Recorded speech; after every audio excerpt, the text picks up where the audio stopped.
இன்னைக்கு என்ன சாப்பாடு? சாம்பார். சாம்பார். முருங்கைக்காய் காயெல்லாம் தீந்துருச்சு. இந்த காய் கத்திரிக்காய், அவரைக்காய், பலாக்கொட்டையெல்லாம் போட்டு உருளைக்கிழங்கு போட்டு சாம்பார். ஃபஸ்ட்டு என்னென்ன காய் எடுத்துருக்கோம்?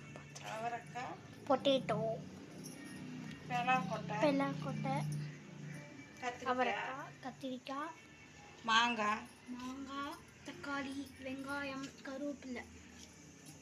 இந்த சைடு இது பருப்பு இல்லை மச்சி? பருப்பு வேக வச்சு வச்சுருக்கேன். ஒரு சைடு சாப்பாடு இருக்கு.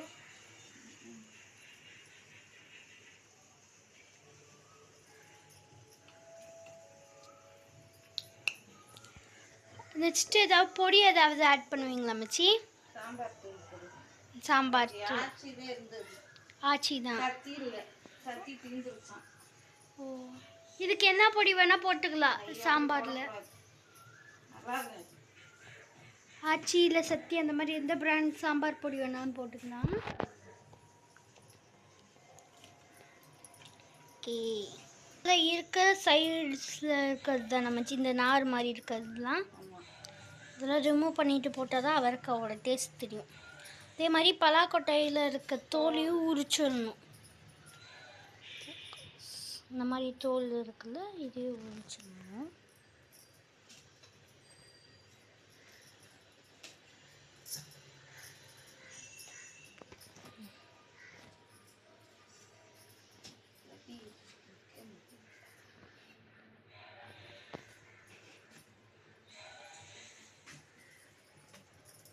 எல்லாம் ரெடி ஆகிட்டே இருக்கும் ஒரு சைட்.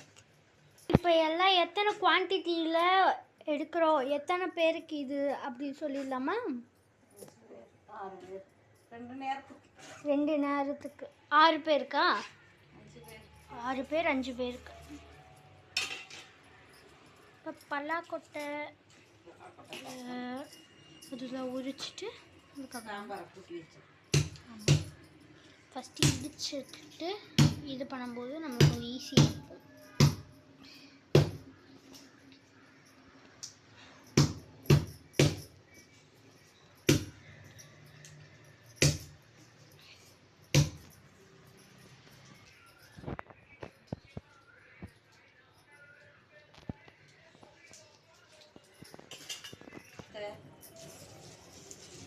எல்லாம் உரிச்சாச்சு. சூடாக இருக்கனால இது மேலே தேய்க்கணும்ல மச்சி? அப்படியே ஒட்டிக்காமல் இருக்குமா? ஆமாம் ஆமாம், அவ்வளோதான். இப்போ பருப்பு ஓப்பன் பண்ணி பார்த்துடலாமா?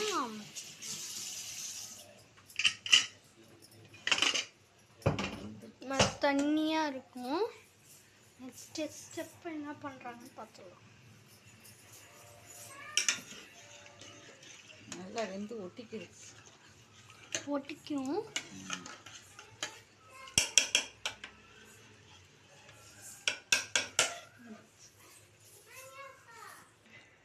இப்போ பேனை காய வச்சு சிம்மில் வச்சாலே போதுமா மச்சி? ஆமாம், சிம்மில் வச்சுட்டு எண்ணெய் ஊற்றிருக்காங்க. சாப்பாடு ஓப்பன் பண்ணி பார்த்துட்டு கலரிடுறாங்க.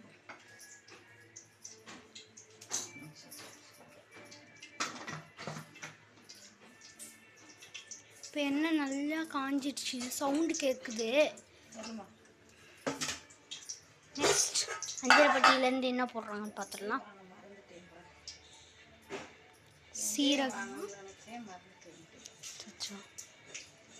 இதெல்லாம் இப்போ என்ன போட்டிருக்கீங்க? கடுகும் சீரகம், பருப்பு, வடகம் போட போகிறாங்க.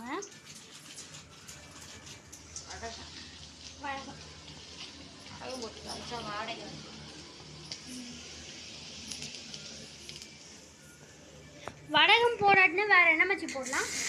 இப்போ வெங்காயமும் கருவேப்பிலையும் போட்டுக்கிறாங்க.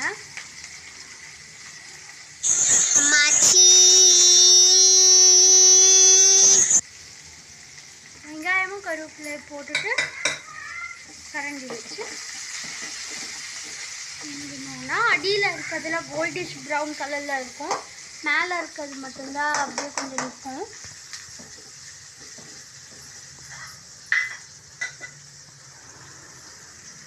இப்படி இருக்கு. நல்லா கோல்டிஷ் ப்ரௌன் ஆகி நல்லா வறுந்து போகணுன்னா அதுக்கு நெக்ஸ்ட்டு உப்பு, சால்ட் உங்களுக்கு எவ்வளோ வேணும் போட்டு இப்போ வச்சுருந்தோம் காய்ஸ் தக்காளிஸ் எல்லாம் போட்டுருக்கணும். அதுக்கு ஃபஸ்ட்டு வெங்காயம் வணங்கணும்.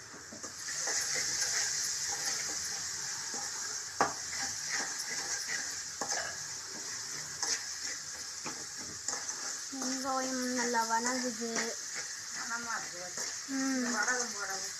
வடகம் போடவும் நல்ல மணமாக இருக்குது.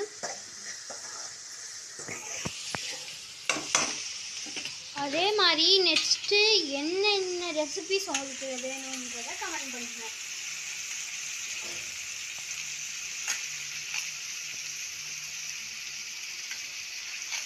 நெக்ஸ்ட்டு தக்காளியை நல்லா மசிச்சுக்கலாம். கையிலே மசிச்சாச்சுன்னா இதில் போட்டுக்கலாம்.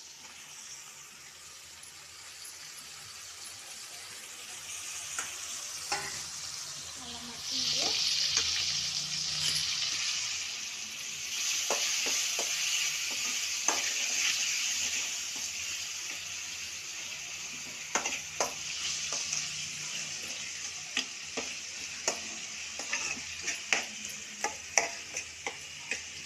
இந்த ஸ்டேஜில் அடுத்து என்ன மச்சி பண்ணுவீங்க? காய் உப்பெல்லாம் போட்டுட்டேன். காய்க்கு தேவையான உப்பு. அப்படியே அந்த காயை போட்டுக்கலாம்.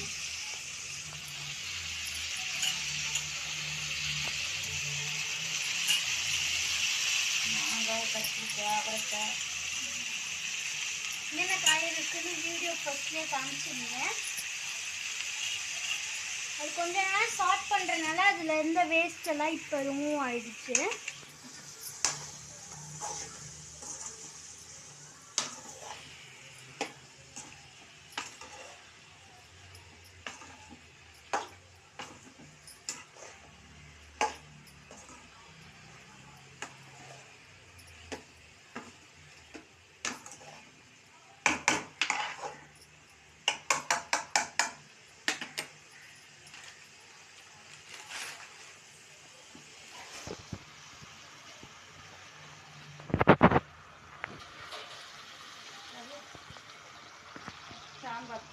சாம்பார் தூள் தேவைக்கேற்ற அளவு எல்லாம் போட்டுருக்காங்க. இதுலேருந்து தண்ணி வருது இல்லை மச்சி, தெரியுதா? இங்கே தண்ணி நல்லா வருது. இங்கே நல்லா கிளியராக தெரியுது. கேமராவில் ரெக்கார்ட் ஆகிருக்குன்னு நினைக்கிறேன். சாம்பார் தூள் போட்டு நல்லா வணக்கிக்கிறாங்க. அதே தண்ணி விட்டுட்டு போகுது. ஆமாம், தண்ணி நம்ம எக்ஸ்ட்ராவாக தண்ணியில் ஊற்ற தேவையில்லை. இந்த சாம்பார் காய் அள்ளி போட்டு வெங்காயம் தக்காளி வணக்கணுன்னே இந்த காய் வதங்க தண்ணி விட்டுட்டு போகுது. வெங்காயம் தக்காளி ஏன்னா நம்ம சாட் பண்ணும்போதே அது தண்ணி நல்லா அப்சர்வ் பண்ணிக்குது. தண்ணி ஊற்றினா சாம்பார் தண்ணியாக இருக்கிற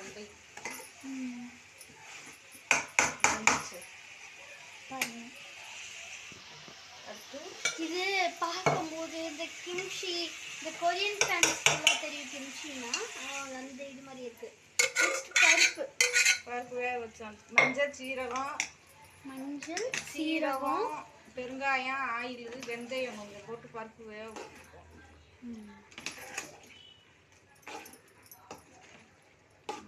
தண்ணி ஊற்றிட்டு கொஞ்சம் புளி வேற ஊற்றணும். சாம்பாருக்கு புளி ஊற்றினாக்கே நல்லாயிருக்கும்.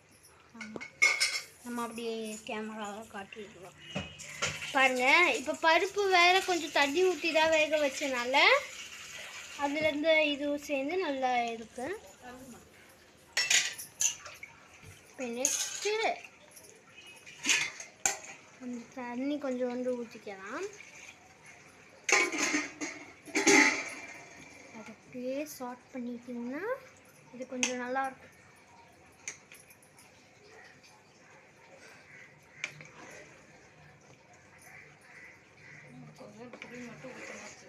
கொஞ்சோண்டு புளி ஊற்றிட்டு அது வேக வைக்கணும். காயெல்லாம் வெந்த பிறகு கொஞ்சம் புளி ஊற்றும். கடைசியில் இறக்க போகையில் கொஞ்சோண்டு புளி.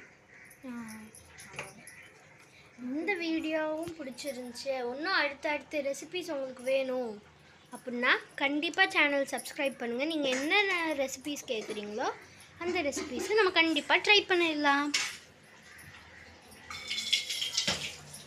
கொத்தமல்லி தலை கொஞ்சம் போட்டு இறக்கணும். கொத்தமல்லி கடைசியில் கொஞ்சோண்டு கொத்தமல்லி போட்டு இறக்கணும். புளி ஊற்றி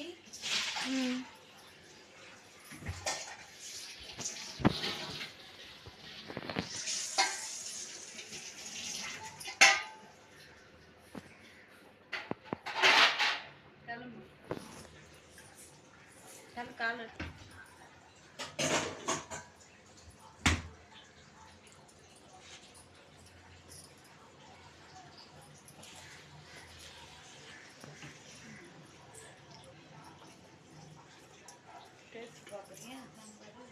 கண்டிப்பாக டேஸ்ட் பார்த்துருங்க. கூட்டி வச்சிருக்கேன், கொதிக்கணும். கொதிக்கட்டும். அப்போ இந்த கையை காட்டு.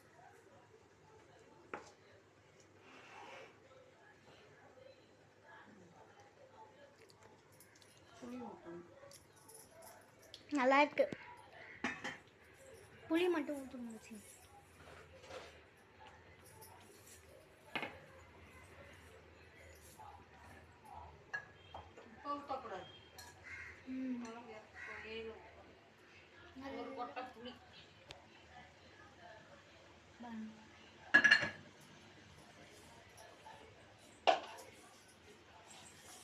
புளியை நல்லா சாட் பண்ணிக்கணும்.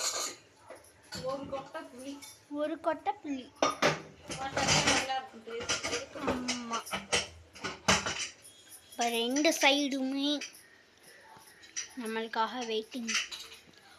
உங்களுக்கு அடுத்து ரசமோட ரெசிபி வேணுமா, இல்லை உங்களுக்கு போன வீடியோவில் கமெண்ட் பண்ண மாதிரி வத்த குழம்போட ரெசிபி வேணுமா, அதை கமெண்ட் வச்ச 2 நிமிஷம் 3 நிமிஷத்துலேயே நல்லா இப்போ குழம்பு நல்லா கொதிக்குது.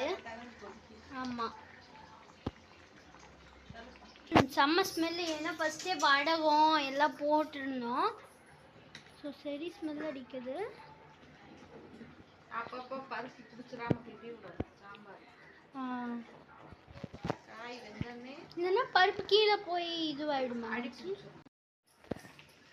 இப்போ நல்லா கொதிக்குது. இப்போ புளியை நல்லா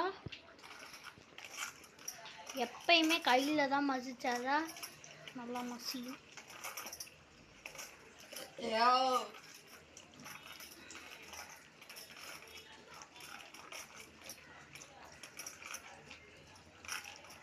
கத்திரிக்காய் சீக்கிரம் வந்துடும், அதனால புளியை ஊற்றி விட்டுறலாம். ஓகே மச்சி. அப்போ நல்லா கொதிக்குது. கேமராவே நல்லா கேப்சர் ஆகுது.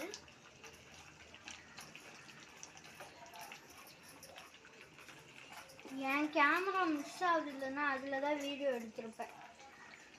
நல்லா கொஞ்சம் நல்லா தெரிஞ்சு புளி தண்ணி ஊற்றணுன்னு மேலே நோற மாதிரி வருது. ஏன் மச்சி?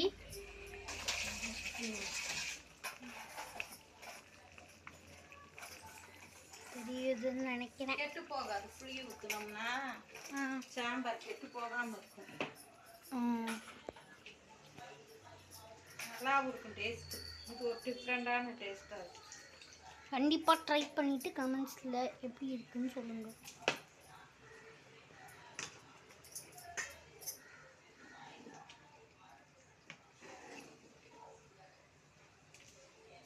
சாம்பார் ரெடி ஆயிடுச்சு. இன்னும் செத்த கொதிச்சா சரி.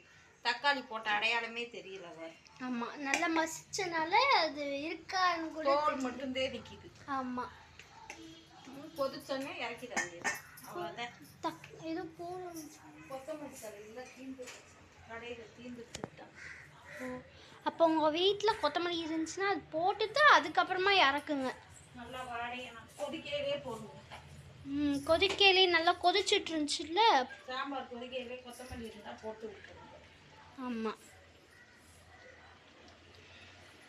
உங்களுக்கு வேணும்னா போடுங்க, அது உங்கள் இஷ்டம்தான்.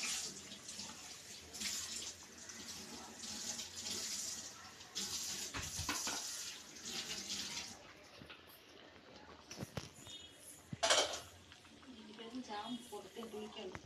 வேறு பறிக்கல, வெயில் செம்பருத்தியில் வேறு பறிக்காம விட்டேன்.